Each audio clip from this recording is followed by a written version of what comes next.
Hello, lads. It's been a little while since we've had our bedside conversation. So snuggle up and let's talk some literature, baby. Specifically, what I want to talk about is the incredible difference between the book by Bret Easton Ellis titled "Less Than Zero," which was his first novel, and the it was something that he published as like a 21 year old. He became this phenom. Published in '85, and the movie version of Less Than Zero came out 2 years later in 1987.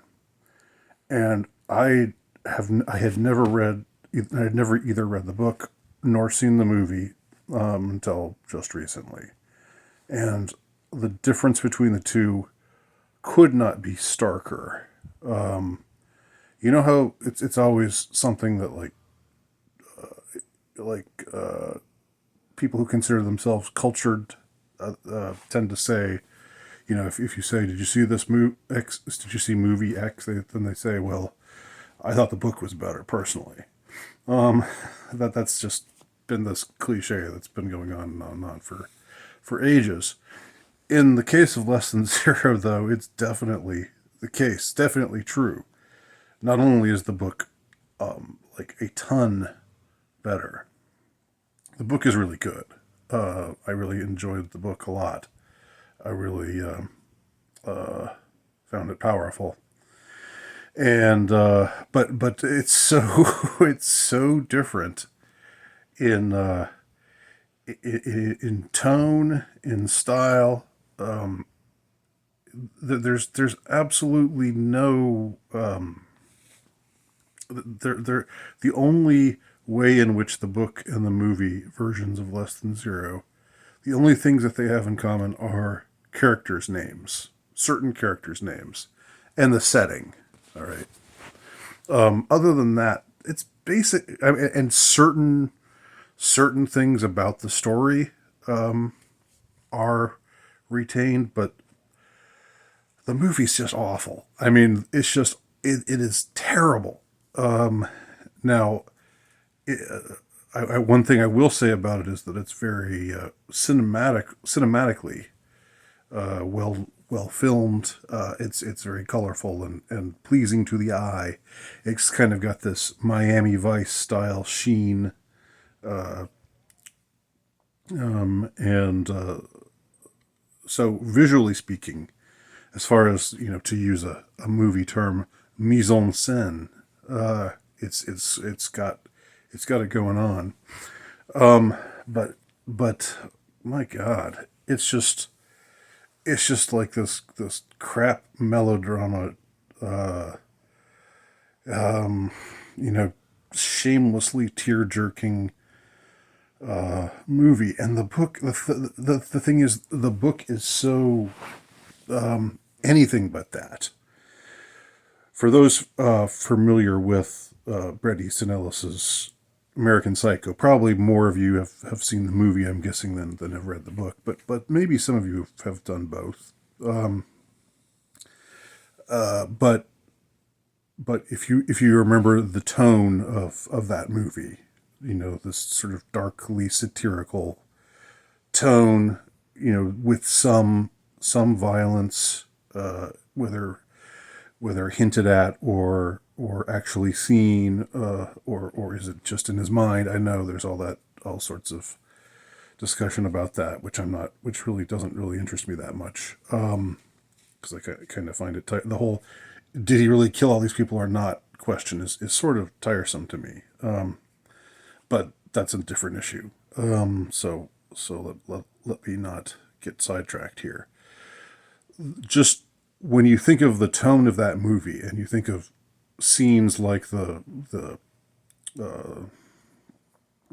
business card scene and the dialogue, and how the way that the characters talk to each other, and how everybody is pretty on the outside, and very well dressed, and they're the elite, of society. But deep down, there's this rot. There's this deep moral rot, and everybody just stays on the surface. Nobody like the dialogue just tells you it tells you what's going on in people's minds. You know, by having them say anything other than what's actually on their minds. That I think is the real gift that Bret Easton Ellis has as an author. Now, and Less Than Zero, the book, is very, very tonally speaking similar to American Psycho. There's not as much violence.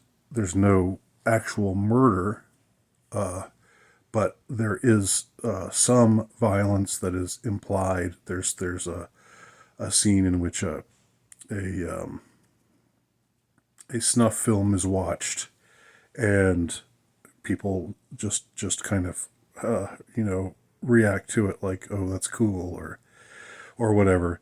And then there's an actual scene later where where they're certain characters are reenacting the the rape scene in that snuff film with certain circumstances, which I won't elaborate on here.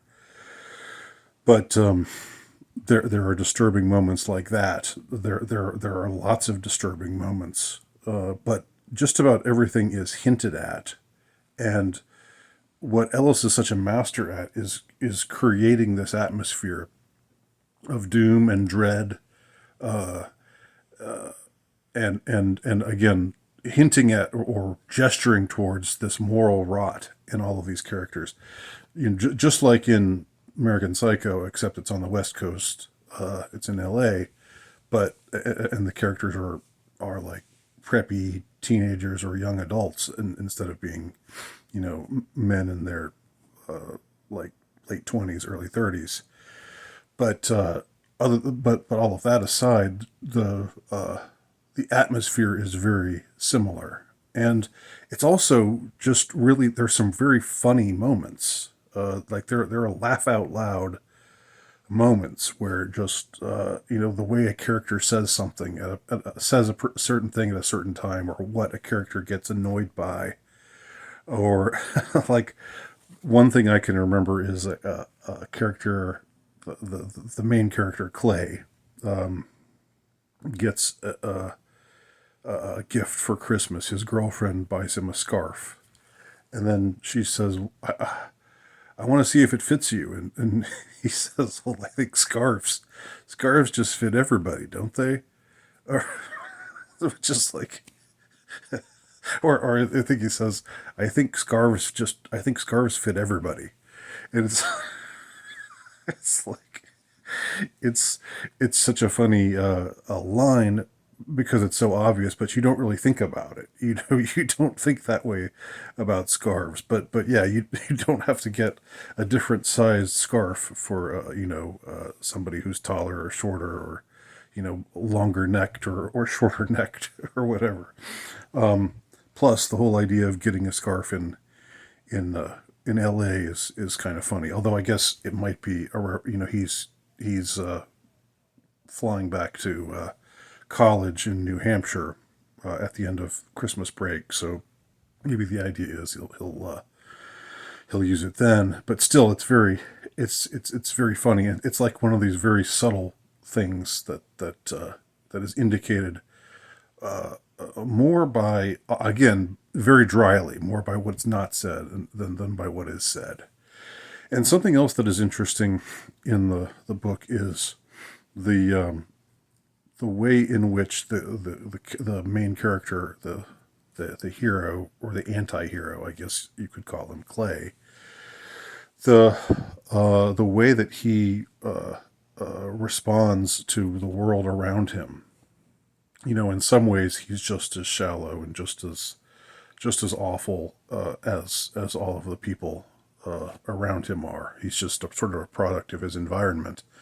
But the narration hints at or indicates certain ways in which he sees that what he and his friends are doing is wrong, or understands on some level that there's a certain shallowness, a certain vapidity to all of their conversations and all of their activities and everything that they do, and part of him is aware that he's just that being this a bisexual, sexually promiscuous drug addict. All these kids have their dealer. They're all out to meet their dealer. It's just it's I'm remembering being 17 to 18 years of age growing up. That wasn't my reality at all. But these kids, they're all beautiful. They're all pretty and they're all handsome, and they're from good stock, and their relatives are all in some ways in some way involved with the industry, like their parents are wealthy and influential people, and so these are all like sort of the ignored offspring of these indulgent parents. In some ways it's a Gen X. It's a snapshot of Gen X. Although, like I said, it's I'm Gen X, and there's nothing in it at all that that smacked in any way of my teenage years or my adolescence or my early college years. But yet there is something about the fact that this was the era of latchkey kids, and parental neglect, and divorce just through the roof. Just suddenly, people started the so-called divorce revolution, I think, really started up in earnest in the 70s, and by the 80s, it was sort of it was more. It was as typical as it was atypical to have a friend whose parents were divorced, as it was to have a friend whose parents were actually still together. Thankfully, I'm from an intact family, but I had plenty of friends who weren't, and I'm guessing it's even more extreme now. I'm guessing that there are more children of divorce, or maybe more children whose parents never married at all. But anyway, you had the symptom of the family in decline, and I think something that was true more of Gen X than is true today is that you had just kids just kind of left on their own, left to their own devices. It was sort of like a. Whereas today it's sort of there's more of a, oh, where are the kids? We gotta watch the kids. We gotta make sure that they don't hurt themselves. Helicopter parenting kind of notion. And back then it was just, oh, bye mom, I'm going out. I'm going to hang out with my friends, and I'll be back later. And and you were just gone. I mean, you just rode your bike to your friend's house, knocked on his door, and maybe y'all hung out for a little while, and you didn't have a cell phone on you. You didn't know. It was just sort of assumed that you were okay, that you were just with your friends, and that everything was okay. But with these kids, these kids are up to no good more often than not. The kids in the book, I mean, and several of them meet very bad ends, and there's definitely a tragic side to it, and you see again what I think is very interesting about the book, that again makes it very different from the movie. But the book just beautifully depicts the tragedy of this type of environment. But subtly, it does it subtly, and it does it unsentimentally. But you can tell that there's a certain kind of despair hovering in the air. Like these people are not really happy. There's a great line early on where one character is talking to another, and the guy says, the guy he's talking to says, I just want to go back. And his friend says, back where? And then he says, I don't know, just back. And that's how the conversation ends. And it's a powerful moment just because of it again gestures towards the fact that these characters are in one sense they're living it up. They're living in luxury, they're doing drugs, they're having sex, they're doing all these things, and they have all these comforts and all of these luxuries, and they're good looking people, and so forth.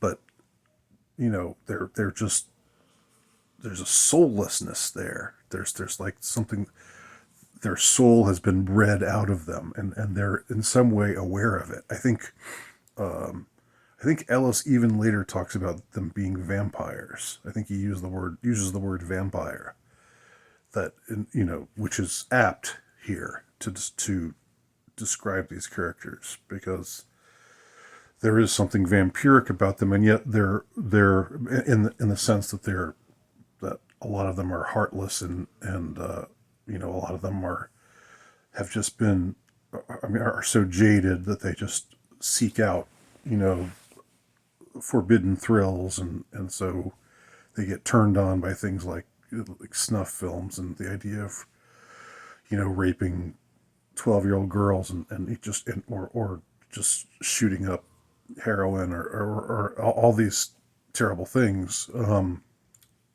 But on the other hand, there's the other side of it, where they're part of them is still aware of what they've lost, what's somehow been sucked out of them this whole time.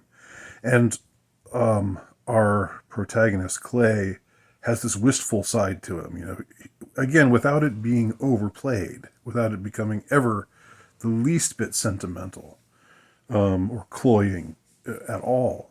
He drives out to where his old house was, or his old school, and he looks at it and remembers things. He remembers things about his buddy, who's now just in this hopeless situation where he's had to become a, he's getting pimped out, because he's a drug addict who can't pay back the debts that he owes. So now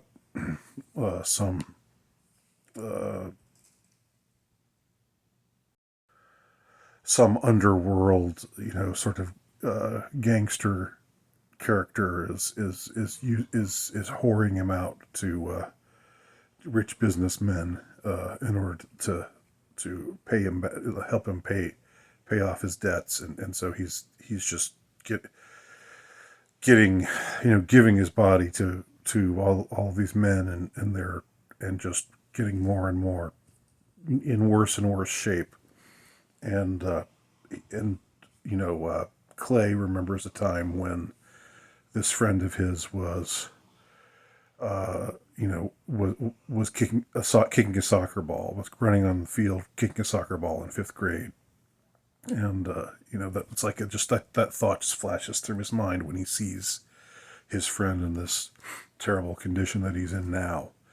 Just little things like that are very, like I said, are very powerful, and they show that there is a moral sense to the book, but they don't ever go down the route of being, like I said, of sentiment, of cloying sentiment. Now the movie is just, there's just not a lot good to be said about it, I'm afraid, but beyond the visual. And I guess people say it was Robert Downey Jr.'s first breakout performance, and I guess he gets to ham it up a little bit. but basically it's just he's the victimized character. He's the drug addict who, which is kind of spooky considering the trajectory his life took for a while after that. But in this case, he's the doomed drug addict who's now been forced into being the victim of this pimp, this ruthless pimp, who's in the movie is played by that blonde uber douche, James Spader. He like the essence of wasp douchiness. It's like it's uh, it's amusing. He's always amusing. I find it's his affectation and so forth. But it's just like it wants to make you feel like it wants to just jerk the tears out of you, and that's like the biggest difference between the movie and the book. There's nothing in the book that that is emotionally manipulative at all, and the movie is nothing but emotionally manipulative. And it's a real shame because if the movie had followed the trajectory, if it had followed if it had tonally followed what the book was had laid out, then we'd have another movie very similar to American Psycho, which is true to the feel of the book American Psycho, although the violence is very toned down. So that could have been a really interesting movie, but I guess they just felt like they had to have these they had to throw these Brat Pack these Andrew McCarthy and Jamie Gertz and Robert Downey Jr. and James Spader and these they had to just throw these beautiful young actors out there and just have them be have them emote and try to grab at your heart, and it's so foreign to. I mean, not only is it just bad in and of itself, but it's so foreign to the subject matter. It's so foreign to the book that ostensibly inspired it. So I don't think I've read books and seen movies that were based on the book. I've never seen something where the difference is so stark and really for the worse. Speaking of the movie, than the case with Less Than Zero. I highly recommend the book, but not the movie. Thanks for watching.